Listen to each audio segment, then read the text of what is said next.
Peace TV presents. Good evening সবাইকে। আমার নাম কেলভিন এবং আমি একজন প্রহরী। আহ, আজ আমি এখানে এসেছি কারণ আমার 6টি সন্দেহ রয়েছে, যেগুলো আমি বিশ্বাস করি যদি আমি এগুলো সঠিক জবাব পাই আমি প্রস্তুত আছি ধর্মান্তরিত হতে এবং ইসলাম কবুল করতে।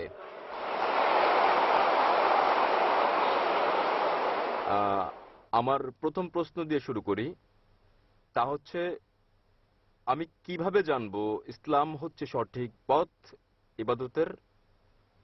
এবং আমি আমি এই প্রশ্নের পর আমি দ্বিতীয় প্রশ্ন করব, যা হচ্ছে এরকম, আমি কিভাবে জানবো যে বাণী প্রচার করছি তা ঈশ্বরের কাছে যাচ্ছে? ওকে। আমার তৃতীয় প্রশ্ন হচ্ছে, যখন থেকে আমি ডাক্তার জাকির নায়েকের কথা শুনছি, আপনি আগেই বলেছেন এবং আপনি প্রচার করেছেন কোনো পথ নেই জান্নাতে যাওয়ার মুসাকে দেয়া নির্দেশনা কঠোরভাবে মেনে চলা ছাড়া। বর্তমান বিশ্বে মিডিয়ার সঙ্গে চ্যালেঞ্জ রয়েছে, আমাদের জীবনে যা আসে তা সবটাই আপনি জানেন। বর্তমান দিনে কিভাবে আমরা এই নিয়ম মেনে চলি এবং ঈশ্বর কি আপনাকে ক্ষমা করবেন যদি আপনি বারংবার ভুল করেন ও ক্ষমা চান?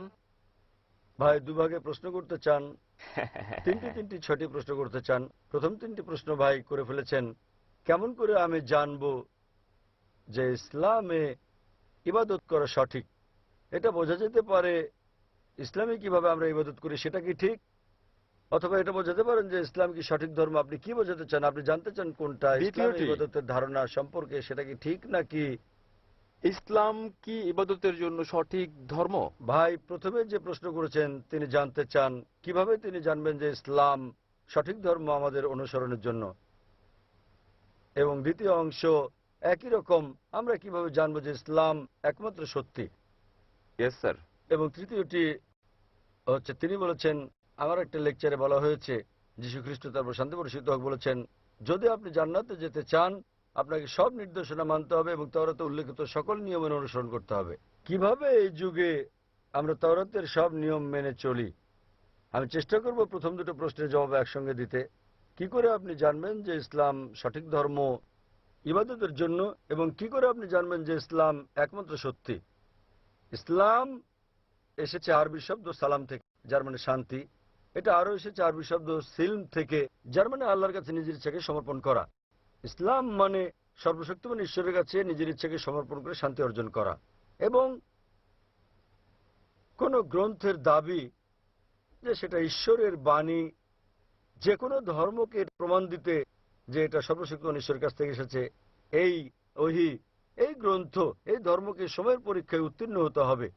অতীতে সেটা ছিল অলৌকিকতার যুগ এবং মহিমান্বিতকরণ হচ্ছে অলৌকিকের অলৌকিক।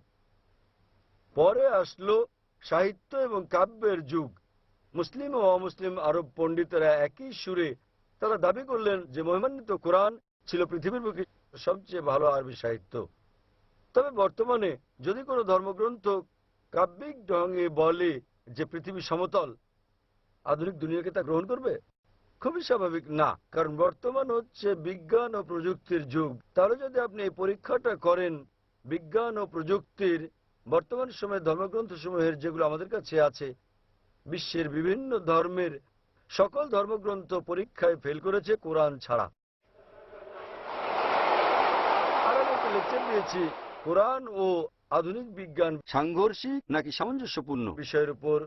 আমার সময় এখানে হবে না প্রশ্নোত্তর পর্বে সম্পূর্ণ লেকচার দেওয়ার, তবে আমি উল্লেখ করতে চাই অ্যালবার্ট আইনস্টাইন বলেছেন, প্রখ্যাত বিজ্ঞানী ও নোবেল পুরস্কার বিজয়ী, যে ধর্ম ছাড়া বিজ্ঞান পঙ্গু এবং ধর্ম বিজ্ঞান ছাড়া অন্ধ।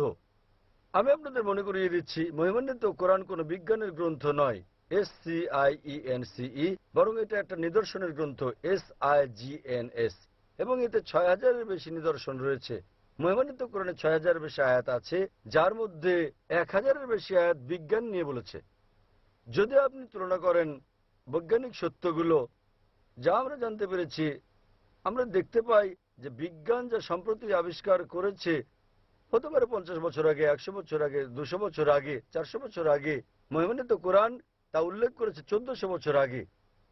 কোরআনে বিশ্ব সৃষ্টি সম্পর্কে বলা হয়েছে সূরা আম্বিয়া অধ্যায় নম্বর 21 আয়াত নম্বর 30-এ, যা বিগ ব্যাং সম্পর্কে বিজ্ঞানীরা জেনেছেন কিছুদিন আগে, তারা 50 বছর আগে আবিষ্কার করেছেন, তা কোরআনে উল্লেখ করা হয়েছে 1400 বছর আগে।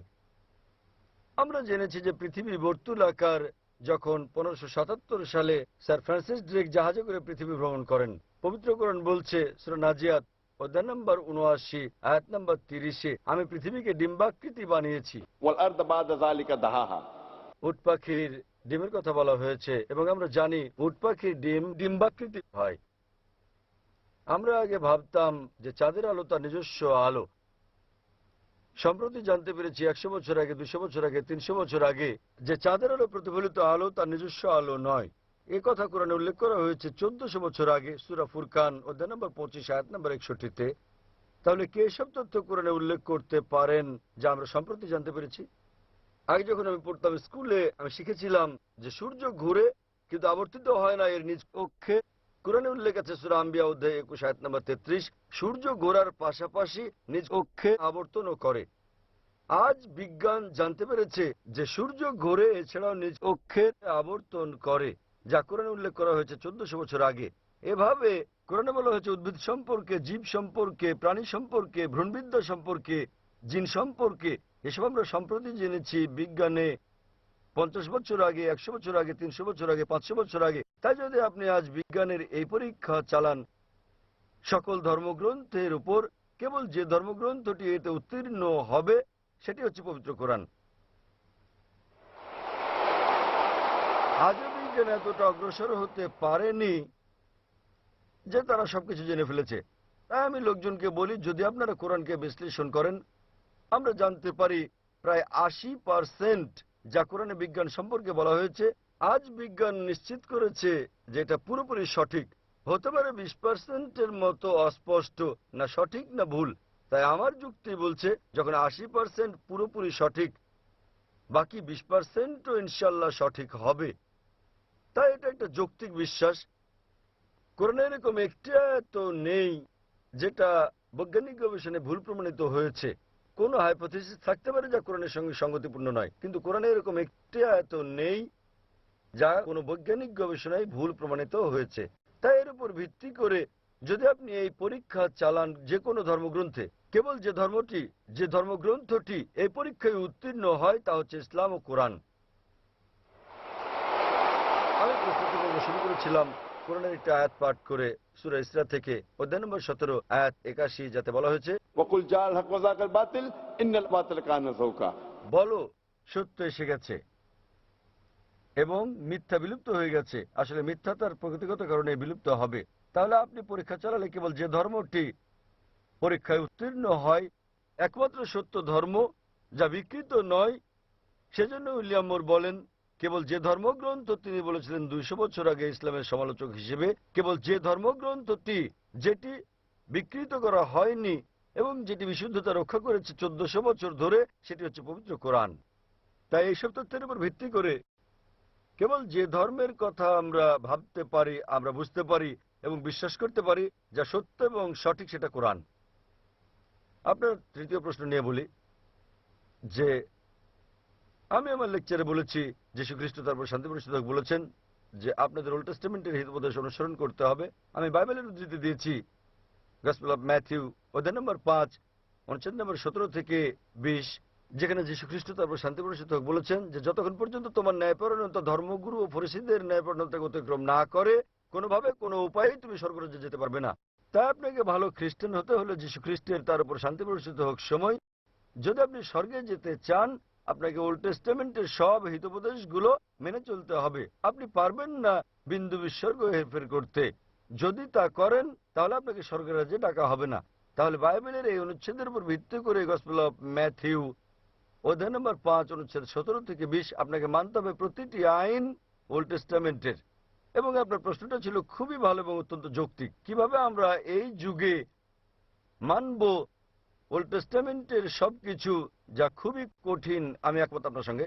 সে কারণে যীশু খ্রিস্ট তারপর শান্তি পরিষদ আরো বলেন গসপেল অফ জন অধ্যায় নম্বর 16 অনুচ্ছেদ 12 থেকে 14, তিনি বলেন, তোমাদেরকে আমার অনেক কথা বলার আছে, কিন্তু এখন তোমরা তা সহ্য করতে পারবে না। যখন সত্যের আত্মা আসবেন তিনি তোমাদের সত্যের দিকে নিয়ে যাবেন। তিনি নিজে থেকে কিছু বলবেন না, তিনি যা শুনবেন তাই বলবেন। তিনি আমাকে গৌরবান্বিত করবেন। এখানে যীশু খ্রিস্ট তার উপর শান্তি বর্ষিত হোক ভবিষ্যৎবাণী করেছেন সর্বশেষ ও চূড়ান্ত পয়গম্বর, সর্বশেষ ও চূড়ান্ত নবী মুহাম্মদ সাল্লাল্লাহু আলাইহি সাল্লামের। অর্থাৎ যখন তিনি আসবেন তিনি তোমাদের সব সত্যের দিকে নিয়ে যাবেন। তার মানে যীশু খ্রিস্ট তার উপর শান্তি বর্ষিত হোক জানতেন বাইবেলে যা বর্ণিত আছে তা সবকিছু অনুসরণ করা যাবে না। পরবর্তীকালে হতে পারে কয়েক শতাব্দী পর, সেজন্য তিনি বলেছেন যখন সত্যের আত্মা আসবেন তিনি তোমাদের সত্যের দিকে নিয়ে যাবেন। নবী মুহাম্মদ সাল্লাল্লাহু আলাইহি সাল্লাম সম্পর্কে বলেছেন। তাই শেষ সময়ে হতে পারে অনুসরণ করা সম্ভব ছিল উল্লেখিত বিধিনিষেধগুলো ওল্ড টেস্টামেন্টের এবং নিউ টেস্টামেন্টের। কিন্তু যীশু খ্রিস্ট তার উপর শান্তি বর্ষিত হোক বলেছেন যখন সর্বশেষ ও চূড়ান্ত নবী মুহাম্মদ সাল্লাল্লাহু আলাইহি সাল্লাম আসবেন তোমরা তাকে মেনে চলবে। তাই আজও একজন ভালো খ্রিস্টান হতে হলে এক ঈশ্বরে বিশ্বাস করা ছাড়াও নবী মুহাম্মদ সাল্লাল্লাহু আলাইহি সাল্লামকে বিশ্বাস করতে হবে। আশা করি উত্তরটা পেয়েছেন ভাই। এবারে আপনার অপর প্রশ্ন।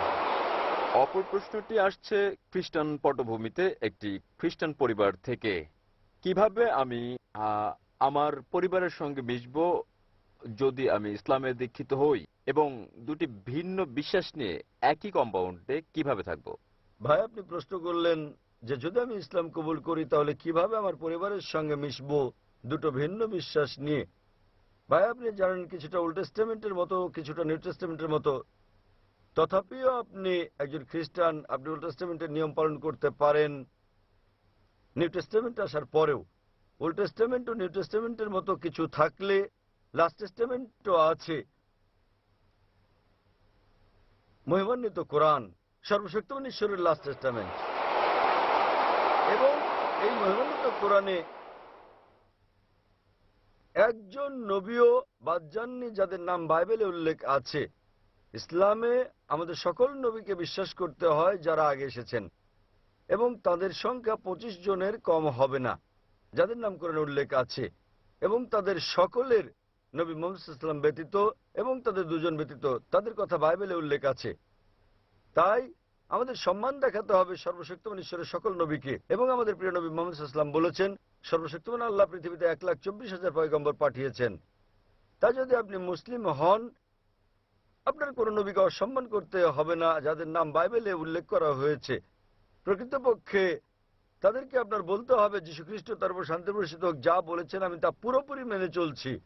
অন্য খ্রিস্টানরা কি করে তারা অনুসরণ করছে, হতে পারে 80%, হতে পারে 90, হতে পারে 50%।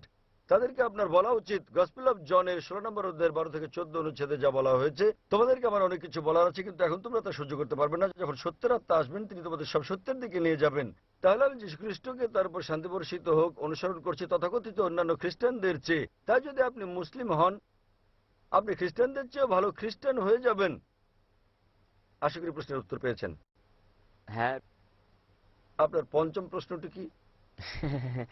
আমার সব প্রশ্ন শেষ হয়ে গেছে। আপনার সব প্রশ্নের উত্তর আপনি পেয়ে গেছেন? হ্যাঁ পেয়েছি। তাহলে ধন্যবাদ। ইসলাম সম্পর্কে আপনার মনোভাব ইতিবাচক?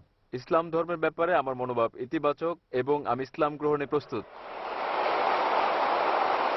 আপনি কি বিশ্বাস করেন ঈশ্বর একজন? দুঃখিত, বুঝতে আপনি পারিনি। কি বিশ্বাস করেন ঈশ্বর একজন? আমি বিশ্বাস করি ঈশ্বর একজন। আপনি কি বিশ্বাস করেন যীশু খ্রিস্ট তার উপর শান্তি বর্ষিত হোক ঈশ্বর? আমি বিশ্বাস করি যীশু খ্রিস্ট পয়গম্বর ছিলেন। মাশাআল্লাহ। আপনি কি বিশ্বাস করেন নবী মুহাম্মদ সাল্লাল্লাহু আলাইহি ওয়াসাল্লাম সর্বশেষ ও চূড়ান্ত পয়গম্বর? আমি বিশ্বাস করি মহানবী মুহাম্মদ শেষ এবং চূড়ান্ত পয়গম্বর ছিলেন। মাশাআল্লাহ। ভাই কেউ কি আপনাকে ইসলাম গ্রহণ করতে বাধ্য করছে? আমি গ্রহণ করতে প্রস্তুত। কেউ কি আপনাকে ইসলাম গ্রহণে বাধ্য করেছে? না, আমাকে কেউ বাধ্য করছে না, এটা আমার সিদ্ধান্ত। আমি নিজেই সিদ্ধান্ত তার নিচ্ছি। মানে আপনি নিজের ইচ্ছায় ইসলাম ধর্ম গ্রহণ করছেন? একেবারে আমার অন্তর থেকে। কারণ কাউকে জোর করে ইসলামে দীক্ষিত করা আমাদের ধর্মে নিষিদ্ধ, এমনকি বিশ্বের বেশিরভাগ দেশের আইনও এটা নিষিদ্ধ। তাহলে আপনি স্বেচ্ছায় কবুল করছেন ইসলাম ইনশাল্লাহ? আমি সম্পূর্ণ স্বেচ্ছায় ইসলাম গ্রহণ করছি। আমি আরবিতে বলবো এবং ইনশাল্লাহ শুনে শুনে আপনি বলবেন। আশহাদু আশহাদু আল্লাহ আল্লাহ ইলাহা ইল্লাহা ইল্লাল্লাহ ইল্লাল্লাহ ওয়া আশহাদু ওয়াশহাদু আন্না মুহাম্মাদান মুহাম্মাদান আবদুহু আবদুহু ওয়া রাসূলুহু। ওয়া রাসূলুহু। আমি সাক্ষ্য দিচ্ছি আমি সাক্ষ্য দিচ্ছি আমি সাক্ষ্য দিচ্ছি যে যে কোনো ইলা নেই কোনো ইলাহ নেই আল্লাহ ছাড়া, আল্লাহ ছাড়া, এবং এবং মুহাম্মদ মুহাম্মদ হচ্ছেন হচ্ছেন পয়গম্বর পয়গম্বর এবং আল্লাহর বান্দা। এবং আল্লাহর বান্দা। মাশাআল্লাহ, আপনি মুসলিম হয়ে গেছেন। ধন্যবাদ। এবং আমি আল্লাহ সুবহানাহু ওয়া তাআলার কাছে প্রার্থনা করি তিনি যেন আপনাকে পথ দেখান এবং তিনি আপনাকে সাহায্য করেন আপনার পরিবারকে শান্তির ধর্মে দীক্ষিত হতে। এবং আমি আল্লাহ সুবহানাহু ওয়া তাআলার কাছে প্রার্থনা করি তিনি যেন আপনাকে উত্তম পুরস্কার দেন এই দুনিয়ায় এবং একই রকম পরকালে। আলহামদুলিল্লাহ, আমিন। Peace TV presents